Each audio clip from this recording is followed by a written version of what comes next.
When I first entered seminary, there was one class that I was dreading taking. I was terrified to take. And that class is called Theology. My cohorts and friends of mine seemed to be theological wizards to me, constantly talking about the works of Calvin and Barth and Schleiermacher and Tillich. And they never let us forget about their favorite great theologian, Bob Dylan. My friends could talk for hours about these theologians and their work, arguing, debating, formatting, thinking critically, really diving into the writings of these men and their implications for today. On the eve of my first theology class, I pulled a friend of mine aside and said, "I don't think I can do this." I said, I'm not a theologian. And I've never even heard of this Schleiermacher person. But my friend put his arm around me and said, "Connor, you've been a theologian all your life." Now, though that statement didn't make the coursework any easier, it did instill something inside of me. In one of its simplest forms, theology is the study of the divine. But in an even simpler form, it is thinking about God. Shucks, I thought.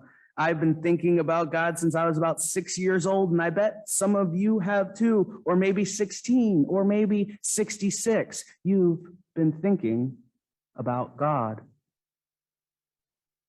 And just a few weeks ago, I had the chance to hear the great preacher and theologian Otis Moss III preach at a conference I was attending. He told a story of being a young child and being enthralled with going to the circus. He was so especially impressed with the animals in the circus and how they had such distinct behavior and the ability to listen to commands so clearly and directly. But as he got older, he began to think, how do they keep the elephants from running away? Why do the tigers never go further than 10 feet from their handler? And then Moss learned. He learned the truth about the abuse and controlling acts that the circus does. Otis Moss learned that when animals are babies, they're chained to a 10-foot long chain on an anchor. And during their most formidable years, they learn that they can only go 10 feet away from that anchor point.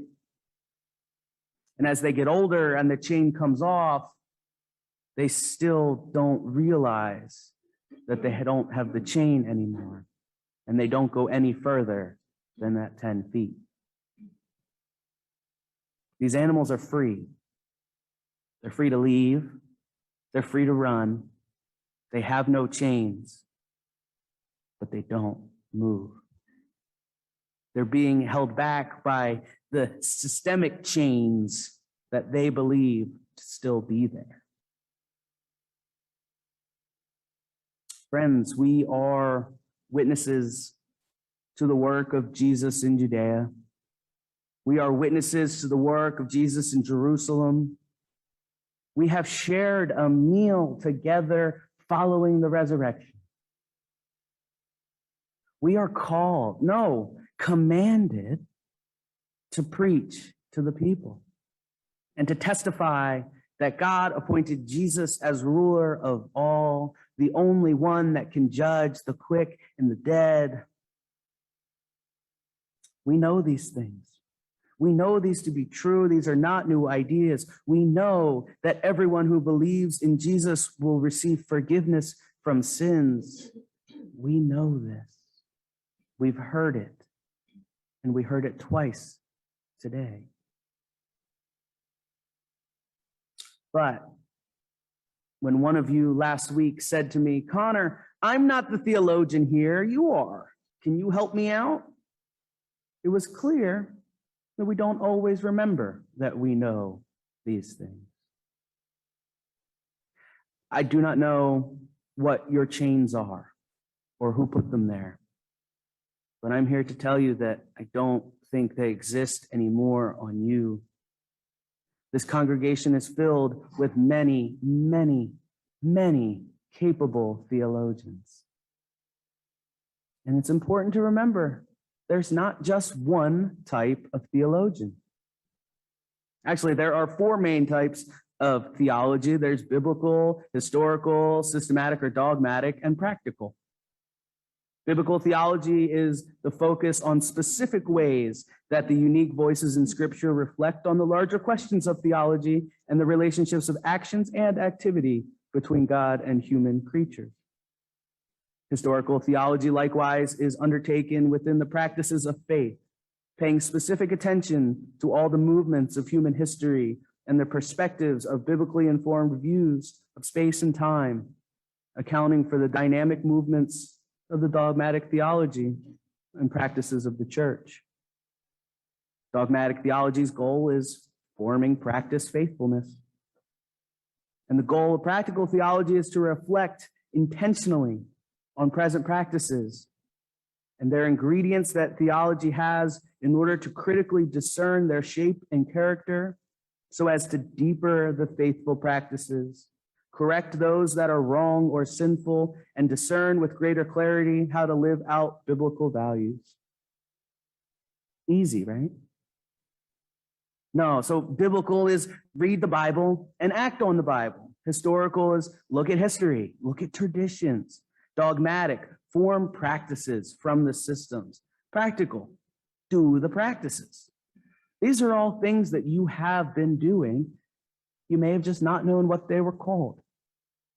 Take your pick at which one of the four that you want to be or that you think you are, because you've been doing it your whole life.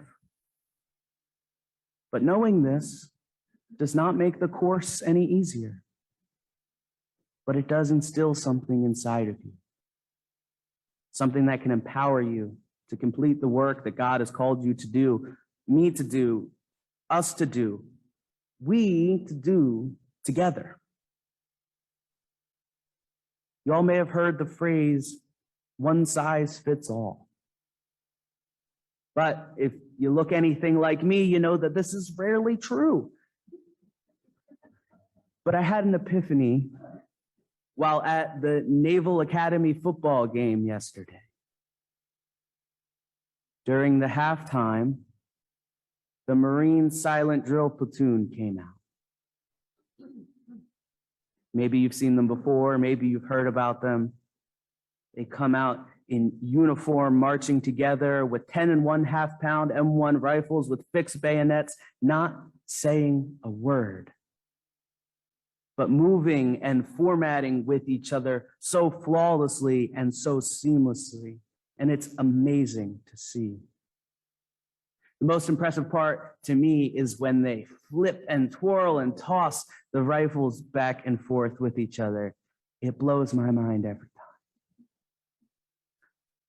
So I decided to do a little more research into who these people are and why this system works so well for them.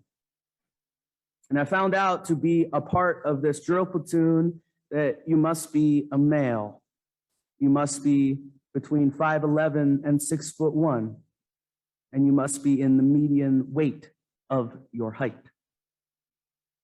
Because uniformity is so key for them, and they need to know where about each person's shoulders and hands would be, this concept makes sense for them to move almost as if they are one body. Now, with a group like this, I understand the necessity for the visual appeal, the showmanship, the uniformity. But to me, it seems like a wildly unpractical way of doing anything. Look around you. Do you see people that look just like you? Same height, same weight, same age, same gender identity? No, no, because we also have the ability to communicate with each other. We are not a silent platoon. Whether we speak through words or through song or through cooking or cleaning or serving or helping, we are all unique. And that's why this church works. It's a bunch of different theologians gathered together, breaking away chains and creating change. Sticking with the cliche phrases, ever heard of this one? Satisfaction guaranteed. But being a theologian sometimes may not be all that satisfying. You may uncover things that you don't like, things that may be hard to hear or hard to see, impossible to imagine. New practices are difficult to pick up. History is not easy to relive. Reading the Bible is hard. It's long. It can be confusing. But if we break our chains and think about God, we can still be theologians. Do you know what happened in Judea? I think you do. And I think that you have a pretty good idea. But I think that you could know more if you wanted to. Do you really know what it's like to enjoy a meal together after the resurrection? I think you do. I think that you have a pretty good idea. But I think that you could know more if you wanted. I am not the expert here. I am not the only theologian in the room. And yes, I now proudly claim that title, theologian, thinker of God, studier of the divine. And I think that you should too, if you wanted. This is the message of peace he sent to the Israelites by proclaiming